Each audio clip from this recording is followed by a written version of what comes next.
Sa number 3, Bacolod Emergency Operations Center nagapahanumdum sa mga indi taga Bacolod pero nagalabay sa BREDCO Port sa Bacolod nga sundon ang travel requirements sa Negros Occidental kang sila tagsa ka mga syudad kag banwa. Ma-report si Martigo.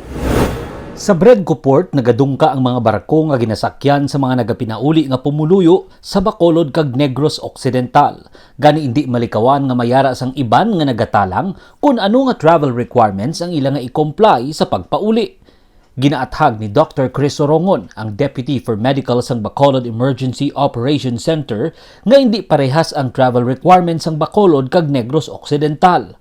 Like for example, ang to-go kag ang roro nagadungka na sila diri sa BREDCO, and BREDCO happens to be part of Bacolod City.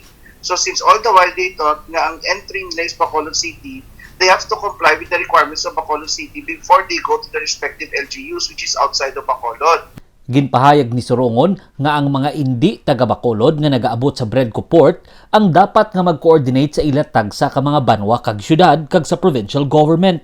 Hindi na sila kinahanglan pa nga magsunod sa travel requirements sang Bacolod. Ginapatuman sa karon sang Bacolod EOC ang bag-o sini nga travel guidelines kung sa diin kinahanglan nga may mapakita nga negatibo nga RT-PCR test ang mga nagapinauli sa syudad. They simply have to comply with the requirements set by their LGUs.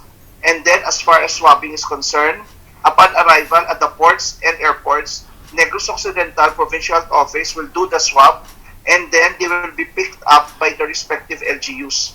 Unlike ang residents ng Bacolod City, before sila maglupad or before sila magsakay sa barko or magroro, hindi sila pag-i-allow sa mga ports na halinan nila, point of origin, if they will not be presenting a negative RT-PCR swab test result.